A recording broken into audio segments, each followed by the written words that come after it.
Hey everyone, thanks for tuning in to Chuck Faria Uncorked. So we're learning a lot of wine basics here, and today we're going to learn how to open a standard wine bottle. I'm Graham Sam, Ariana Suchia, and here we have Just Chris. Period.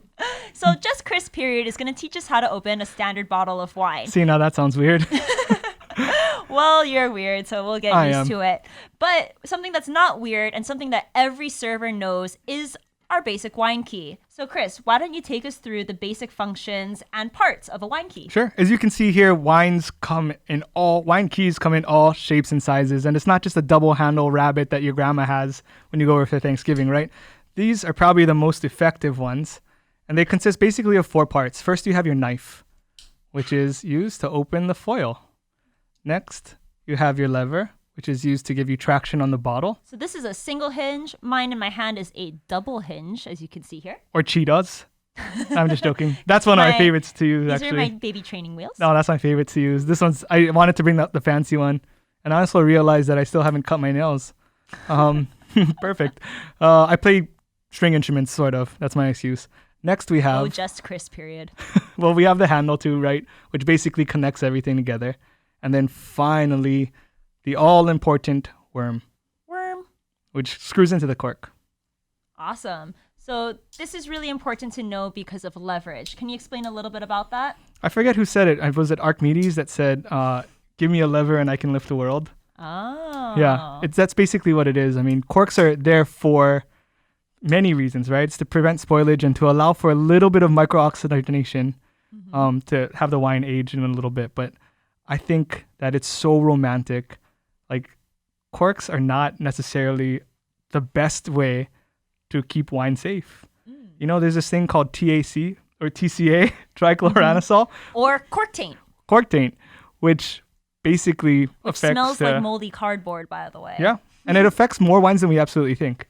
Absolutely. Like, even if it's just a small amount. So corks are not the safest way to store your wines, but it's also, it's so timeless, right? It's romantic. It's tradition, and that's why we smell the wine. As soon as the sommelier opens the wine up at the table, I just give it a light sniff. It's good to go. Doesn't smell like moldy cardboard. And that's why we need these cumbersome tools to actually open them. So why don't we go ahead and pop a bottle? As another wise man once said, Chuck Faria, wine keys are important. Wise man.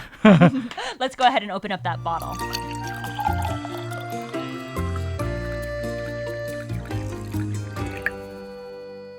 Hey everyone, so we're going to learn how to open a standard wine bottle with Chris Ramelb, or just Chris. Period. So how do we get started here? Well, that's a callback for the ages. Basically, we talked about the 4 parts of your wine key, right? So first off is a knife. You want to cut the foil. Now, I've seen people cut the foil here because they think it looks cleaner. Nah. You got to cut it on the second lip. Give them. So what that does is actually, if it's cut too close on the first lip, you can get like drips or drip backs. And back in the day, that was more important because foils were mostly made out of lead. Now, not so much. So what was also important is that Chris gave that the nice 1, 2, one for the front, one for the back, and then he went straight up vertical, right? Yeah, I'm out of practice, but I tried very hard to do that. It looks pretty clean to me. The point of that is when you're in the restaurant setting, you don't want to be chicken winging it, right? You don't want to be like all over the place. Next, worm. So what happens here is you want to try to get either your index or your third finger, right, directly on this tip, because that will be your leverage. That'll be your guide, your marker. Chuck, who wrote the book on service. Who's that? I don't know, something Uncorked podcast. He uses his index finger and turns it directly in the center of the bottle. And getting it in the center is probably one of the more important things you want to do because that's going to set you up for success for the rest of the opening. Super important. Always come with it at a 45-degree angle too. So you're going to make one twist this way and then basically in this way. Awesome. And once you get it in, it's basically...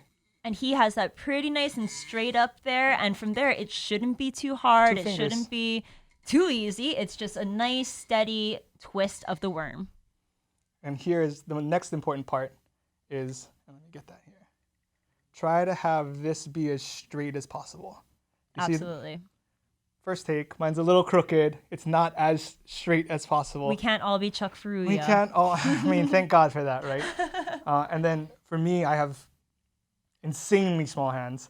So I want to make sure that I am making this this point right here where all the leverage is, I want to make sure that I hold leverage, it here. that's the important word of the day. Leverage. Totally. So it's just from here, it's just as straight up as you can possibly be. Let the wine key do the work for you. You shouldn't be really busting anybody over here to get that cork out. Let the wine key do the work. It's a tool. And right when you're about here, it's just a simple turn. Awesome. Beautiful. So now that he has that wonderful wine opened up for me, he's going to get rid of the cork, swiftly put that wine key back in his pocket, maybe even give the lip of the wine that nice sommelier touch with the serviette, just to make sure that there's no residue. And he is going to pour me, the guest, a taste. Labels facing guest. Beautiful. Why, thank you, sir.